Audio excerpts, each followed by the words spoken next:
Продолжениот викенд направи редици на граничните премини кон Грција. Најмногу возила има на Богородица, каде за влез кај јужниот сосед се чека повеќе од половина час. Граѓаните велат дека гужвите се од 5 часот утрово. Од дежурната гранична служба изјавија дека во овие моменти автопатот е полн со автомобили до казиното Принцес и дека за поминување на границата кон Грција се чека од 40 до 50 минути.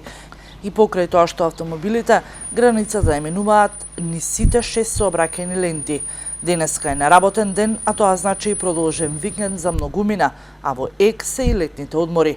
И на другата страна од границата состојбата речиси иста.